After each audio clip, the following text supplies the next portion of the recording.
इसके बाद में प्रसूति का विवाह दक्ष प्रजापति के साथ। किसके साथ हुआ? दक्ष प्रजापति के साथ। और दक्ष प्रजापति के 16 कन्याएं हुई। कितनी कन्याएं हुई? 16। बांके बिहारी लाल की। अब आगे जो कथा आ रही है मैया आपकी आ रही है, ध्यान से सुनना। किसकी आ रही है? आपकी आ रही है, ध्यान से। दक्ष प्रजापति का विवाह हुआ था प्रसूति के साथ में। प्रसूति से 16 कन्याएं हुई। 13 कन्याओं का विवाह धर्म के साथ, 1 कन्या का विवाह पितरों के साथ में, और 1 कन्या का विवाह अग्निदेव के साथ। कितनी कन्याओं का विवाह हो गया? 13 का धर्म के साथ, 1 का पितरों के साथ, और 1 का अग्निदेव के साथ। कितने का विवाह हो गया?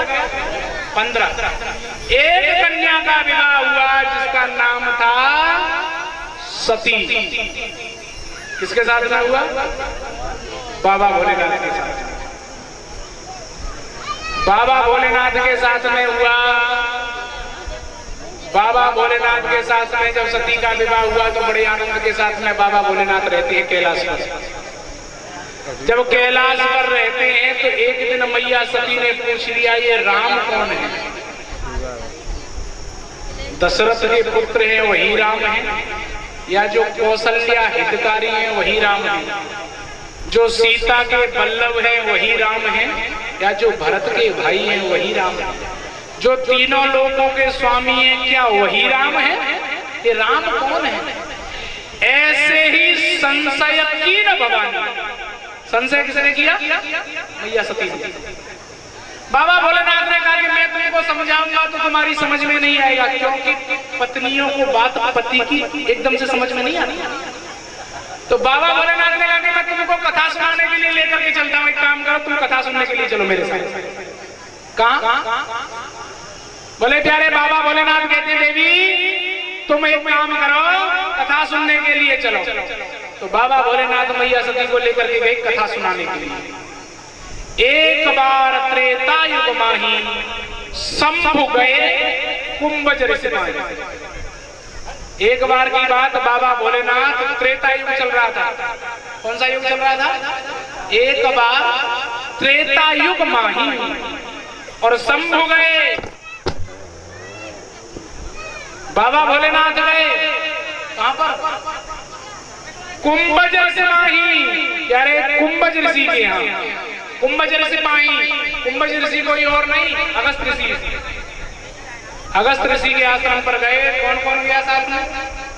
बाबा भोलेनाथ के संग सती जग जननी भवानी। मैया सती बाबा भोलेनाथ के साथ में नहीं है। और पूजे ऋषि अखिलेश्वर जानी। सभी महात्माओं ने बाबा भोलेनाथ का और मैया सती का विधि विधान से पूजन किया, बड़े आनंद के साथ में पूजन किया। और पूजन करने के बाद में बाबा भोलेनाथ मैया सती के साथ कुछ समय तक वहीं रहे। कहाँ? अगस्त ऋषि के आश्रम। प्यारे कहत सुनत रघुपति गुण गाथा, कछु दिन तहां रहे गिरनाथा। मैया सती के साथ में अगस्त ऋषि के यहाँ रहे। उसके बाद में बाबा भोलेनाथ ने कहा कि अब हमको चलना चाहिए। चलना चाहिए कहाँ? कैलाश पर। कथा सुनने के बाद में जैसे ही बाबा भोलेनाथ ने कहा कि सती अब चले, तो प्यारे मुनि संग विदा मांगी त्रिपुरारी। महात्माओं से विदा मांगी। मुनि संग विदा मांगी त्रिपुरारी और चले भवन संग दक्ष कुमारी। और साथ में कौन जा रहा है? बाबा भोलेनाथ के साथ कौन जा रहा है? चले भवन संग दक्ष कुमारी। कौन जा रहा है? दक्ष कुमारी। सती नहीं जा रही है। जब आई थी तब कौन आया था? मैया सती आई थी। यहाँ तुलसीदास बाबा ने लिखा रामचरितमानस में, बोले जब लौट करके जा रहे हैं तो कौन जा रहा है? दक्ष कुमारी। दक्ष कौन था? अभिमानी। दक्ष कौन था? ऐसो को जन्मों जग माही, प्रभुता पाए ताई मदनाही। दक्ष प्रजापति यज्ञपति था, इसलिए उसको अभिमान था। तो तुलसीदास बाबा ने यहाँ ये नहीं कहा कि सती लौट करके जा रही है। एक बात बताओ, कन्या कन्या का विवाह होने के बाद में उसका नाम के साथ किसका नाम जुड़ता है? एक कन्या का विवाह हो जाए तो उसके नाम के साथ में किसका नाम जुड़ जाता है? पति का, पिता का नाम जुड़ता है क्या?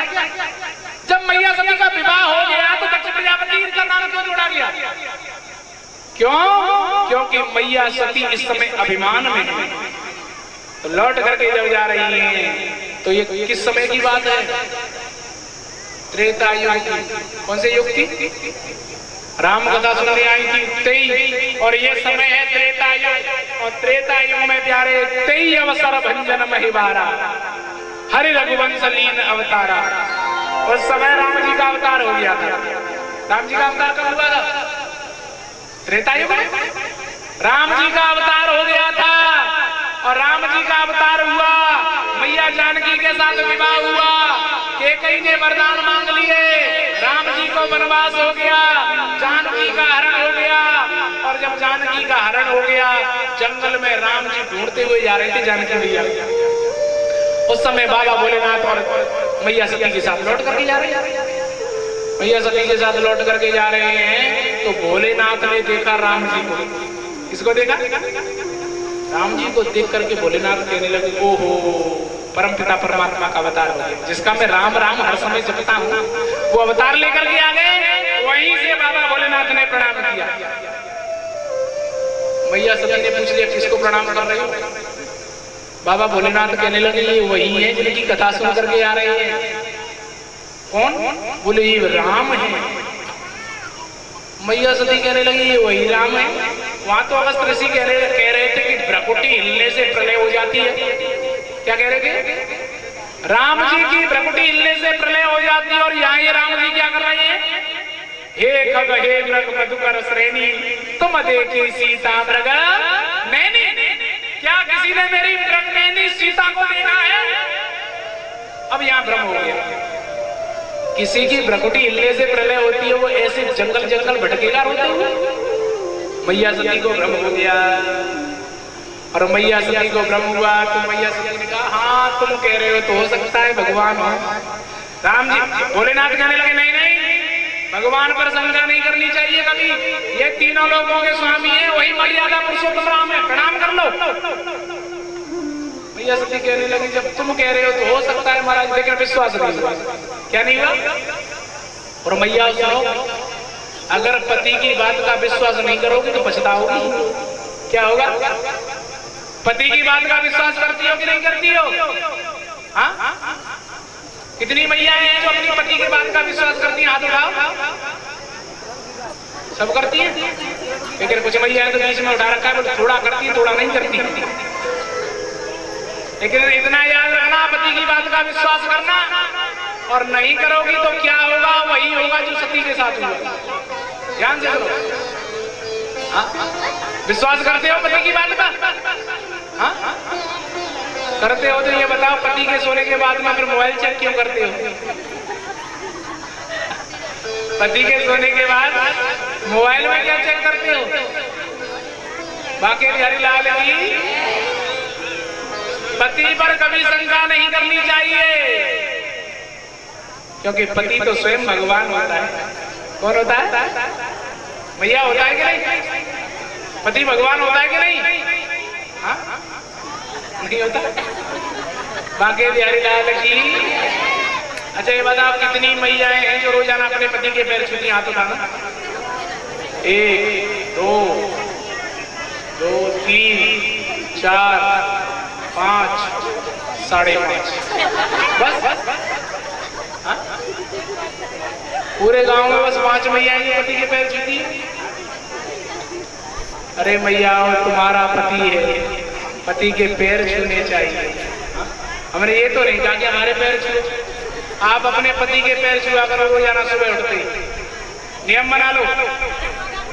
आज की कथा से क्या प्राप्त हुआ? ये नियम बना लो कि रोजाना पति के पैर छूने। और पति के पैर छूओगे तो पति भी कहेगा कथा का असर हो रहा है। हाँ? तब भी पति पति होता है। बाकी बिहारी लाल की पति कौन होता है? पति होता है। तो जैसा भी है, बुरा है भला है, आपका पति है, पैर छुआ करो। कौन है भैया?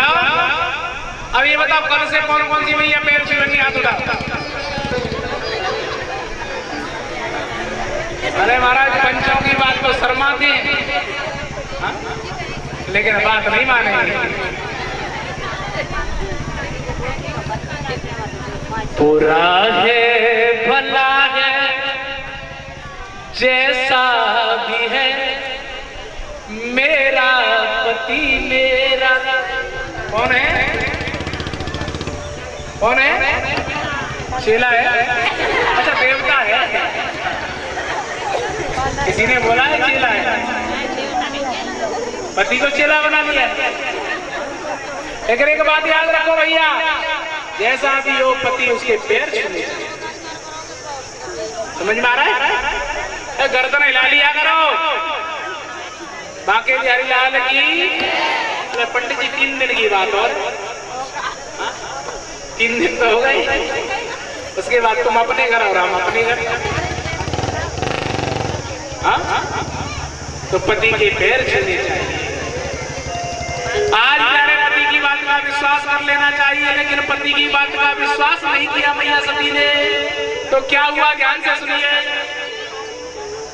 आज और सती मैया ने कहा, बोले प्रभु आप कह रहे हैं तो ऐसा ही होगा, लेकिन भोलेनाथ ने कहा नहीं नहीं नहीं, जो तुम्हारे मन अति संदेह तो तुम जाए परीक्षा ले।